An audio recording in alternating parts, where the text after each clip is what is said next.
We have a lot of Shakespeare fans out here. Maybe a couple of Joss fans too. I think we have a few more of those. Come on, how many Joss fans are there?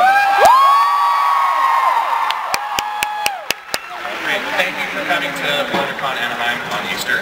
A couple quick things. If you need to use the restroom or if you need food, you can actually go out the back doors there. You don't actually have to leave the arena. We have a concession stand and the bathrooms are back there. Another thing I want to mention is please, you're free to take pictures of the panel itself, but when they show footage, please do not record any of that footage. We want to make sure that our guests feel comfortable and excited to bring these special clips to you, and we want to keep it that way. So help me out, and you can tweet and Facebook all about it. Promise me not to record the footage. You guys do that for us? Yeah. Got it. Woo! So before we get started, there's one quick announcement that has to be made. Oh, hey, John.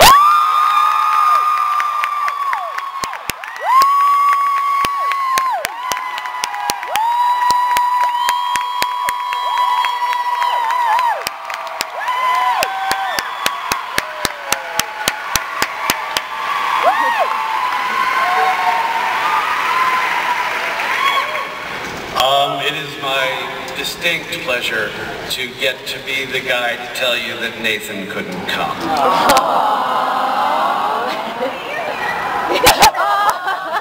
You're the best one.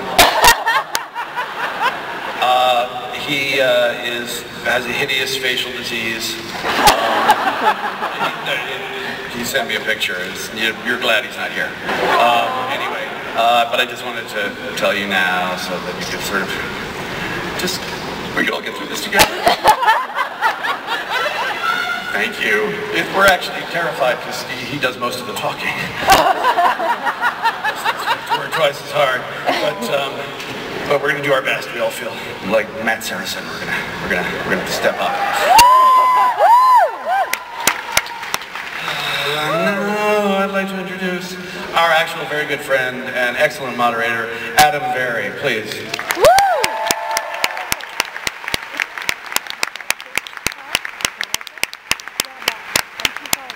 Yeah, I'm not Nathan, I'm sorry. So I'm Adam Berry with BuzzFeed, and so in the fall of 2011, after Joss had finished directing what would become the third highest grossing movie of all time,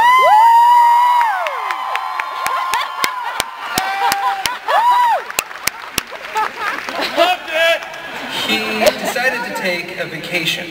But rather than go to Italy like he had planned, instead he invited a bunch of his friends over to make a feature-length adaptation in black and white of William Shakespeare's Much Ado About Nothing, as you do.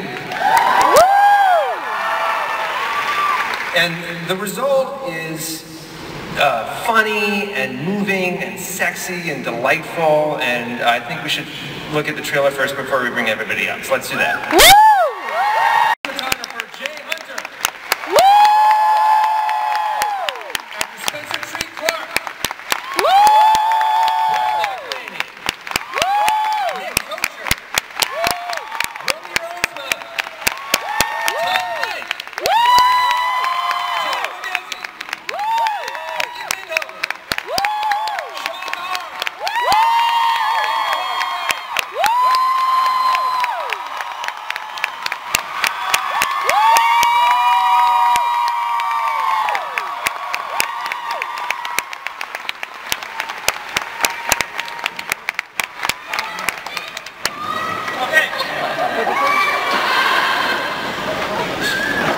So welcome guys to WonderCon, where all of the best black and white Shakespeare movies come. So first of all, Joss, when did you get the ability to bend time and space to your will and eke out the time to make this movie happen? No, I am the one who's, I was going to say bent over, but let's not go there. I have a problem where it's hard to stop working, and so I just, I don't know. This didn't fit in the schedule, which is, why Avengers didn't do as well as we hoped. Wasted all this time. And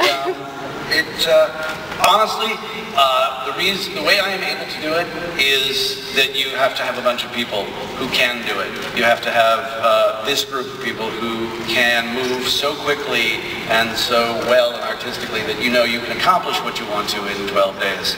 If you don't have that confidence, then you don't even try.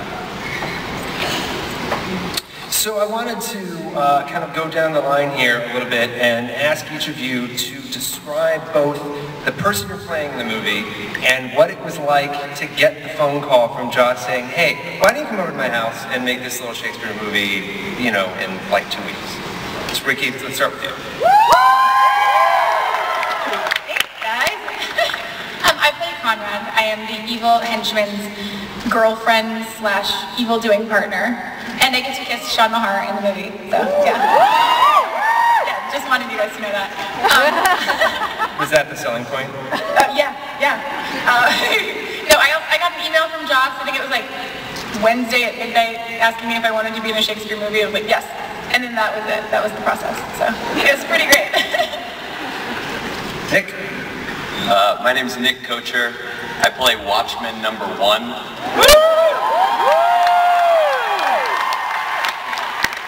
I'm sort of the lead of the film. I think really the moral backbone of the movie.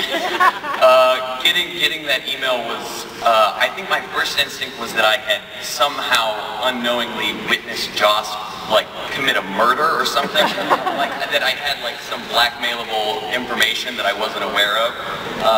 And that he was buttering me and Brian, who's the furthest person away from me right now.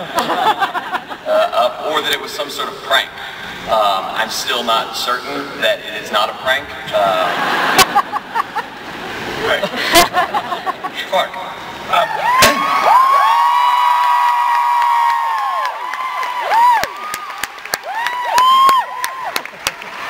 Okay, well that just made my day. Thank you. My name is Gregg. Look, you don't know me that well, but I'm already a little insufferable, so don't feed the beast. Okay? I played Agent Leonato.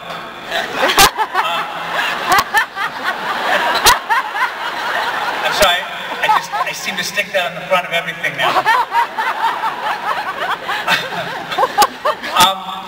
I got this call from Joss, and I knew we had just finished shooting The Avengers and that theoretically he was going to be editing it now.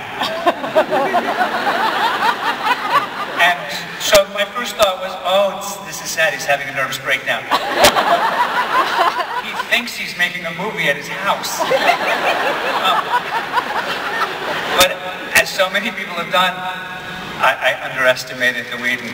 And sure enough, I showed up 2 days later, terrified, trying desperately to learn a lot of lines, and there was this kind of magnificent group of players from films and TV shows that I admire, and a lot of alcohol and food. And I was thrilled. And sure enough, you know, what commenced was a kind of strange Shakespeare party where this movie got filmed, and the fact that we're now here with it is just the kind of cap on top of the magic.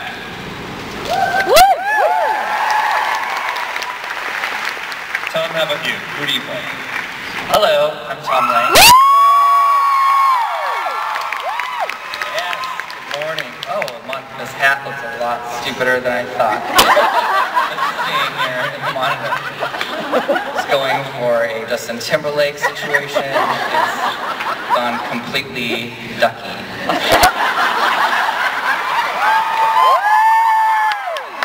Awesome. Okay. Question is, what am I playing? I play Burgess. I'm the sidekick to Nathan Fillion in this film. Very difficult job to do. I was very excited to, just let Nathan do all the work and capitalize on his humor and handsomeness. And I got an email from Joss, and of course I said yes, but was also having a silent panic attack as I was deeply shamed by my Shakespeare acting teacher at UCLA. And I've said this before, I did get a C in that class. So I wasn't sure Joss was, really having the right person play this part, since I was, on paper had already been proven to not do good. So, there you have it.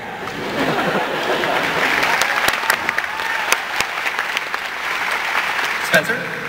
My name is Spencer Treat Clark. 3 names. That's all that. So cute, right?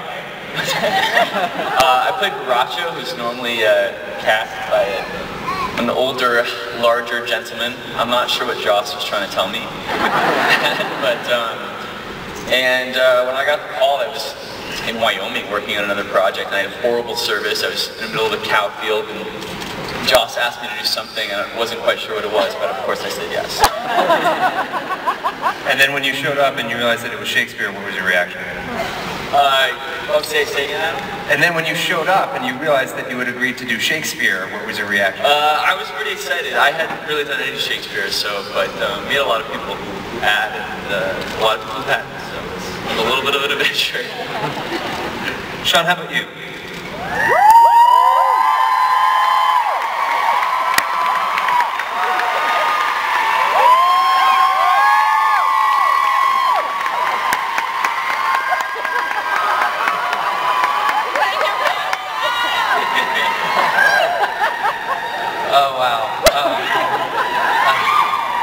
I'm Sean Marr, and on the back of my nameplate it says, "Please be aware that many members of your audience may be under 18 years of age." So I'll keep my potty mouth to myself on Easter Sunday. So I don't even know what the question is. Who are you playing? I play Don John, the devious bastard villain. Oh, there you go with my puppy. He's the villain of the play. He's attempts to foil the plans of the wedding and the happiness of others, because he's mean and villainous.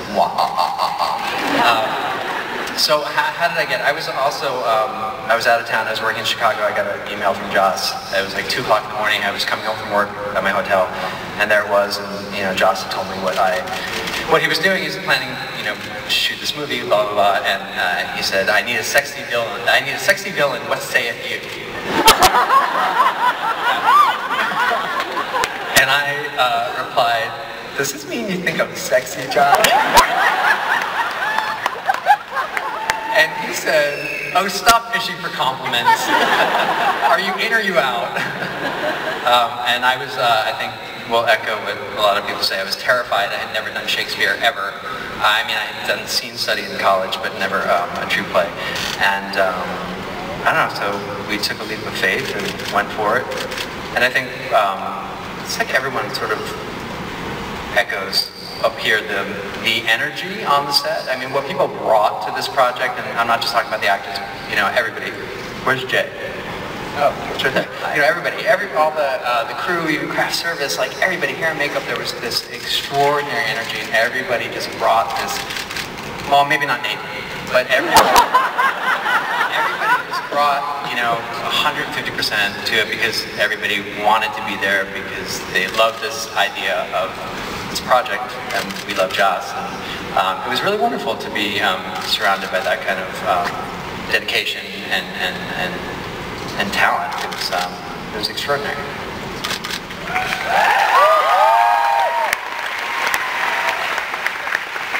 Jillian, how about you? Who are you playing, and how did you come to this fun party? I'm Jillian Morgesti. I'm playing Kira.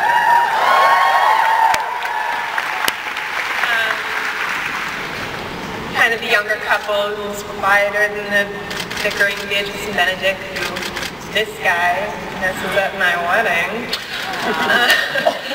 I was background on the Avengers and met Joss doing that, and through a series of events I ended up Skyping an audition for this with Joss. I had to do a Shakespearean monologue, never done Shakespeare before, so I did it, and he said, I want you to play hero after I finished, and then I don't even think it went into my head, and I was like, okay. And then I said goodbye and turned off Skype, and then I was sweating, and I was like, what is happening? And then about a week and a half later, I was there filming, and I was terrified until I got there and met everyone and felt so comfortable so fast, which was amazing. And I had the opportunity to go every second I wasn't filming. I would go and just sit behind the monitor with Joss and watch these people do such amazing work, and I learned so much from the experience, and I'm so grateful. Thank you.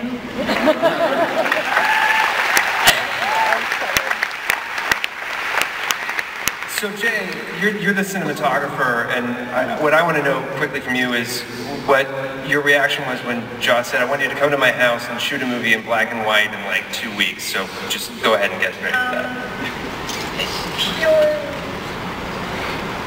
That's for me. Is that? That's for Jay, yeah. Oh. I'm really so scared. It was the first movie I ever shot. I met Joss originally on the second season of Dollhouse, and I hadn't seen him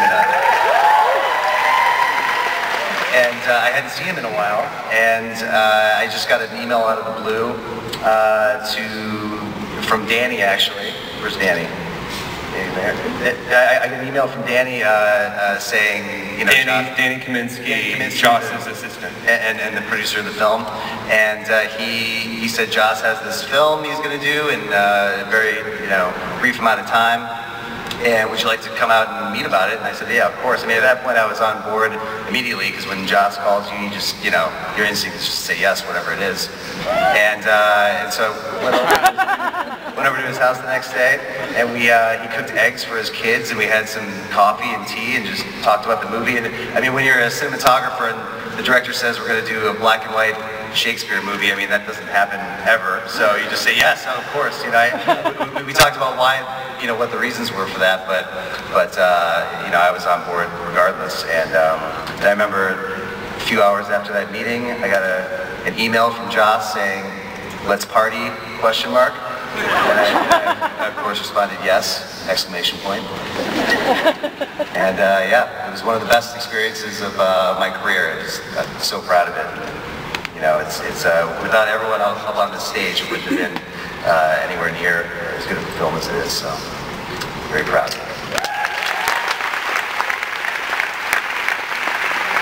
Roby, how about you? Who do you play, and how did you come to this fun project? I feel like Brian and I are at the kids' table. Yeah. We're sharing one handheld mic. Hello. I play Sexton. I'm not really quite sure what I do. But I had met Joss at a Glee party and was so, hi. And about a year later, got a text that said, hi, Joss Whedon, all in text, but I'm just going to do the dramatic interpretation of it. Joss Whedon, and I'm just doing this film, and you're probably busy, and it's just a small part, and you're overqualified, and it's the Sexton and Much Ado About Nothing. And I was like, it sounds like a porn, because I'd never been asked to do Shakespeare ever. So I was like, Sexton, Much Ado About Nothing, Joss Whedon, yes. Yeah, that's about it. My name is Brian McElhaney. I play the second Watchman, the second most important character. So Nick and I, who's over there, we do sketch comedy in New York. Plug the website. Plug the website now. Oh, brightsandy.com. And Joss was kind of just a fan of us, and his assistant emailed us and asked us if we'd like to come and shoot these small parts in this film. And we went, yeah, absolutely. And then we just flew out, and Joss was very grateful that we came out, and we were like, are you kidding? We don't do anything. We're just two idiots in New York with no job. Of course we came out and did this. And it was the most fun we've ever had. It was great.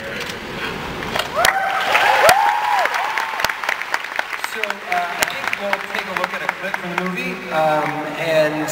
Joss, this clip is basically Benedict, who's played by Alexis Densoff, and Beatrice, who's played by Amy Acker. There's a lot of people in this movie. Are sort of always at odds to each other, but secretly, obviously, in love. And so, what is the scene? What happens in this scene?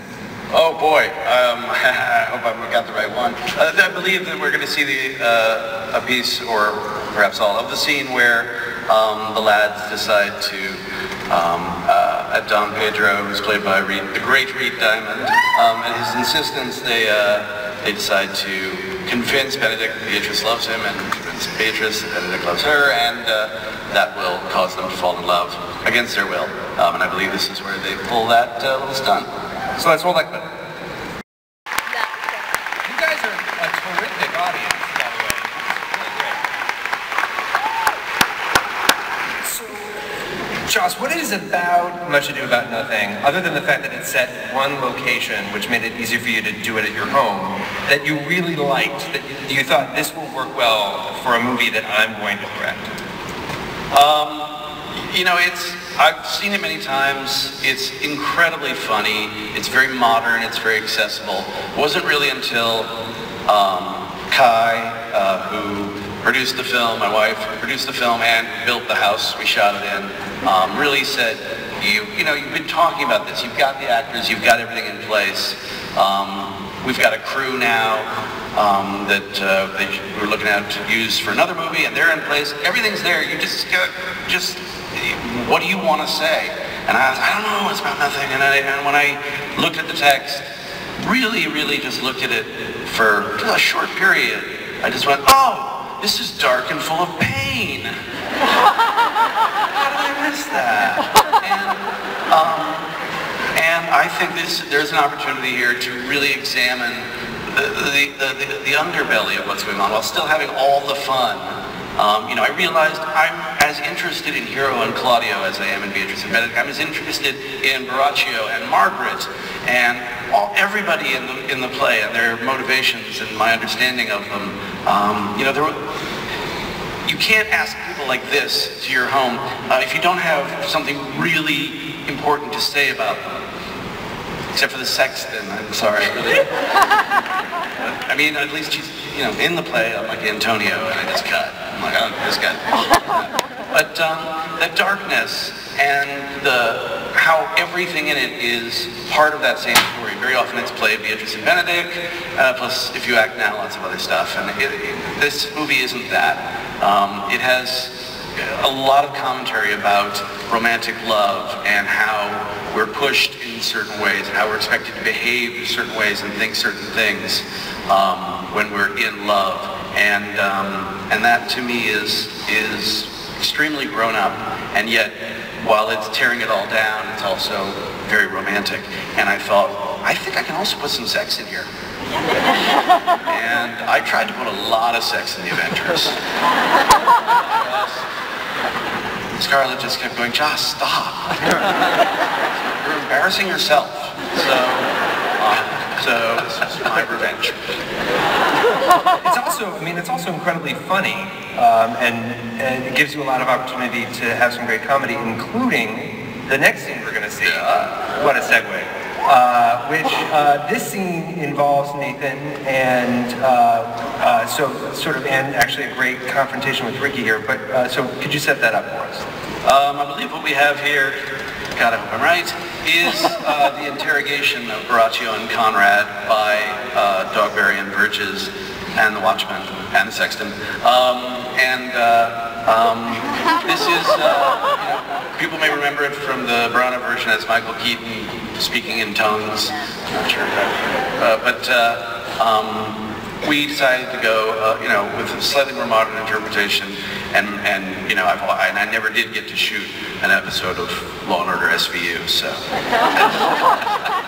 Roll that clip.